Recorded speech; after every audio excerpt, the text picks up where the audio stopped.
সত্যি কি দার্জিলিং গিয়েছিলাম? আজও মনে হয় সবটাই হয়তো আমার মনের ভুল ধারণা। আসলে আমি কোনোদিন দার্জিলিং যাইনি, সবই হয়তো কল্পনা।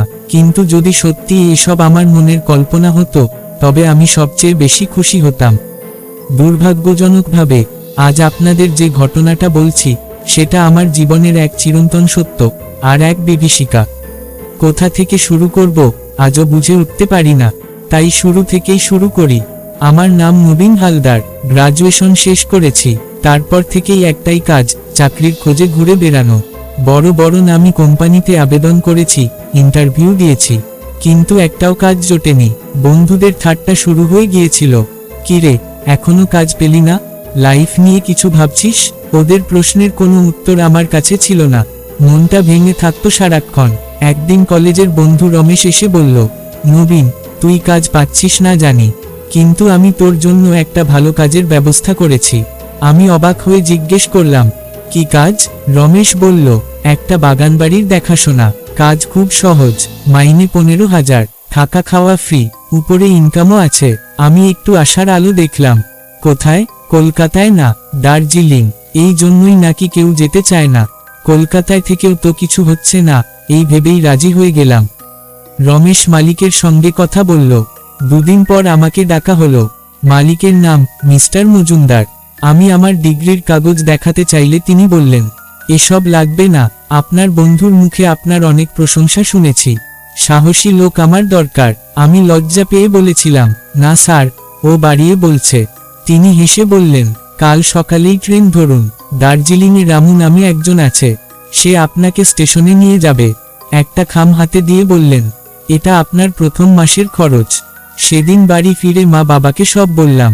মা কান্না ভেজা চোখে বলল, কলকাতায় থাকতে দার্জিলিং কেন? আমি আশ্বাস দিলাম, কিছু হলেই ফিরে আসব, রোজ ফোন করব। পরদিন ভোরে শিয়ালদা থেকে ট্রেন ধরলাম, শিলিগুড়ি, তারপর বাসে দার্জিলিং। সন্ধে নাগাদ পৌঁছালাম। ভাবছিলাম রামু আদৌ আসবে তো, কিন্তু নামার সঙ্গে সঙ্গেই এক 50 পেরোনো লোক এগিয়ে এসে বলল, আপনি কি নবীন হালদার? সে নাকি আমার ছবি মোবাইলে পেয়েছে। বাইকেই রওনা দিলাম বাগানবাড়ির দিকে। 2 ঘন্টার পথ, চারপাশে পাহাড়, কুয়াশা, নীরবতা। রাতে পৌঁছে গেলাম। রামু বলল, আপনার খাবার রুমে দিয়ে দিয়েছি, বিশ্রাম নিন।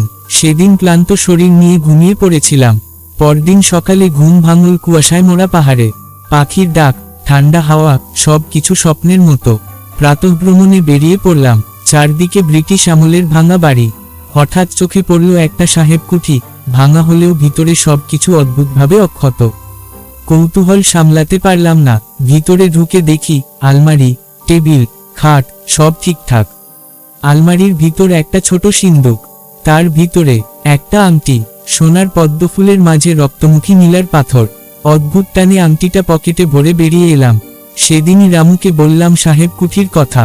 তার চোখে ভয়ে দেখেছিলাম। বাবু, আপনি ওই ঘরে ঢুকেছিলেন? ওই ঘর নাকি অভিশপ্ত, যারা ঢুকেছে তারা আর ফেরেনি। গ্রামে গিয়ে শুনলাম আরো ভয়ঙ্কর কথা। রামু একসময় ওই বাড়িতে ঢুকেছিল, তার বন্ধুরা আর ফিরে আসেনি। তবু আমি তখনও বিশ্বাস করিনি। আজও জানি না সবই কি আমার মনের কল্পনা, নাকি সত্যিই দার্জিলিংয়ে এমন কিছু ঘটেছিল যা আজও আমার ঘুম কেড়ে নেয়।